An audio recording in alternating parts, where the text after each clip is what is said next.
Art Mccolgan was born on October 16, 1930, and sports seemed to be a part of his life right from the start. When he was growing up, we had a hoop in the backyard. And you can ask the Krogman boys about this. They used to sneak over. My mother let them play. And really some battles out there. And he'd always play on the other team, and the other team always won. Art was a three-sport standout for St. Peter and Paul High School. He was good in baseball and football, but basketball was exceptionally good there. But he's a great rebounder and a great scorer. All-around good guy. I mean, he had the car. In high school, that was one of the big features. We would chum around with him and meet over at Mike Lazarchak's soda fountain. Mike owned the soda jerk there.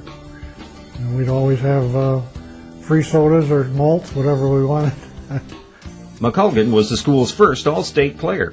He helped guide the Midgets to 3 consecutive state championship games. He played center, and he was about 6'2", 6'2 and a half. And but in his junior year, and I was a senior at that time, he led us to the state Class C championship, St. Peter and Paul. And we had a record of 25 wins and no losses. And that was a great year. And that year he scored 500 points in those 25 games, which is a 20-point average. And in those days, the games were rather low scoring. Like that final game was 38-29. Can you imagine? Well, the whole team was built around Art Mccolgan. I mean, everybody fed the center, and then he'd either pass out or shoot it. So he was a great shot. He had 51 points one game, and he'd always average 20 or better.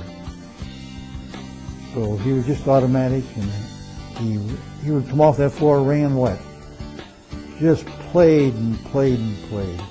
As team captain, Art led the team to 52 consecutive victories and was the Midgets' leading scorer for 4 years. He was All-Valley 3 years in a row. He was All-State. He was elected the most valuable player on the team. He did everything and did it right. And not only did he play basketball, he played football. And he played end, and he played fullback, and he played way back, I guess. He gave everything he had. Art won a scholarship to Michigan State, but transferred to Villanova, where he played for 2 more years. He returned home to Saginaw as a highly respected athletic official, and still found time to play with his alma mater. He used to play for the St. Pete's All-Stars on Sunday afternoons down at the gym, and the Comedy Kings came in from Detroit. Art threw one in at mid-cart at the end of the game that won the game. He was a real scrapper.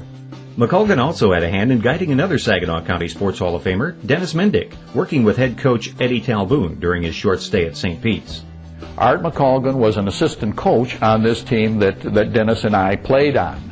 And of course I remember Art. Art was better known for basketball. He was a super basketball player. As a coach, he drove you though, but off the field he was just like, he was a regular guy, you could talk with him, you could joke with him,